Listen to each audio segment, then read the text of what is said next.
Et salut tout le monde, je suis actuellement dans la Chartreuse, c'est une vidéo complètement improvisée. Actuellement il me pleut des fourmis dessus.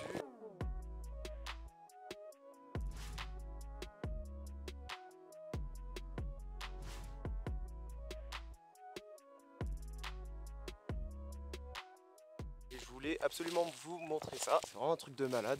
C'est l'heure que les fourmis se reproduisent et du coup je suis tombé sur plein d'essaimages et des super impressionnants. Je me suis dit que c'était le moyen de vous faire des bonnes images et du coup je me suis dit allez pourquoi pas, on va faire une vidéo sur la reproduction des fourmis. C'est parti, regardez ça.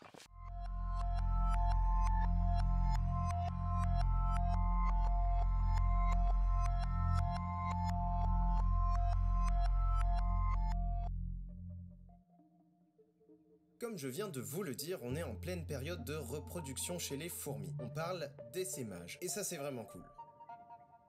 Un essaimage, c'est quoi? C'est ça.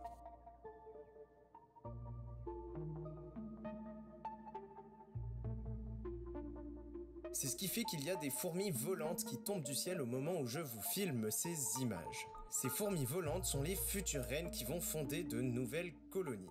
Donc non, contrairement à ce que l'on peut penser, ce ne sont pas des espèces de fourmis qui ont des ailes. Chaque espèce de fourmi produit à un moment donné dans l'année des fourmis volantes qu'on peut appeler princesses ou gynes. Mais comment ces gynes sont produites? Depuis que les colonies se sont réveillées à la fin de l'hiver, au début du printemps, les ouvrières qui ne peuvent pas se reproduire elles-mêmes, bien qu'étant de sexe féminin, stockent des réserves de nourriture pour les nouvelles-nées qui sont encore des larves. Certaines de ces larves vont être surnourries. Et cette surnutrition va induire des processus hormonaux assez complexes chez les larves, choisis par la colonie, et cela va donner des princesses ailées. Ce qu'il faut comprendre, c'est que de base, les ouvrières ont le même matériel génétique que les reines. En revanche, ce matériel va s'exprimer différemment suivant la dose de nourriture apportée à la larve. Nous y voilà, toutes les gynes sont prêtes et visiblement, il est l'heure pour elles de prendre leur envol. Pourquoi aujourd'hui? Très bonne question auquel je n'ai pas vraiment de réponse. On sait actuellement que les colonies sont capables de percevoir leur environnement et qu'en fonction de certaines conditions, pluies récentes, orages, grosses températures, pression, la colonie décide du meilleur moment pour essaimer, c'est-à-dire de faire décoller les princesses. Et elle peut le faire plusieurs fois par an. Et j'ai eu énormément de chance de tomber pile au bon moment et au bon endroit pour pouvoir vous montrer ce moment magique. Surtout que ce que je vous montre est une espèce assez discrète que l'on retrouve en montagne et qui est peu souvent filmée. J'ai vraiment de la chance. C'est une Camponotus herculeanus, cousine de la Camponotus liniperdus que je vous ai déjà présentée car je l'ai en élevage. Elle fait partie des plus grandes espèces de fourmis en Europe. Les majeurs sont gigantesques, ils ont des mandibules très puissantes et croyez-moi, j'en ai fait les frais. Ça y est, les premières reines s'envolent, mais pourquoi font-elles ça? Pour fonder une nouvelle colonie, les princesses ont besoin de se reproduire avec un mâle d'une colonie voisine. Eux aussi, ils ont des ailes. En revanche, ils ne sont pas produits de la même façon. Les mâles n'ont pas besoin d'être surnourris pour le devenir. Non, il suffit à la reine de pondre un œuf non fécondé.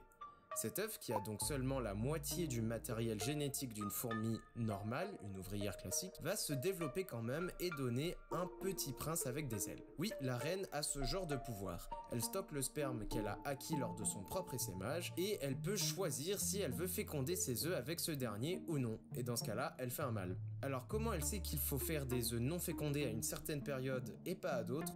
Je n'en sais rien et c'est sûrement bien trop complexe pour en parler là maintenant. Voilà, on a donc nos princes et nos princesses prêts à s'envoler pour rencontrer l'amour. Chose curieuse auquel, encore une fois, je n'ai pas de réponse, j'ai pu observer des princesses sans ailes alors que l'essaimage n'avait pas encore commencé. Est-ce que ces dernières sont déjà fécondées? Ou alors elles vont quand même partir de la colonie à pattes pour trouver un mâle? Je n'ai pas pu observer la réponse. Si vous avez déjà vu ça, dites-le moi en commentaire, c'est toujours intéressant de partager nos observations. De plus en plus de fourmis s'envolent et certaines ont plus de mâles que d'autres. Une fois en l'air, elles vont s'accoupler en vol, puis vont ratterrir et chercher un endroit pour débuter une nouvelle colonie. Quant aux mâles, l'effort de la reproduction leur coûtera la vie. Bah oui, en même temps, avec la moitié d'un génome, on va pas bien loin. De plus en plus de reines retombent au sol. Il y en a tellement. En même temps, un bon paquet a déjà dû se faire becqueter par les oiseaux pendant le vol.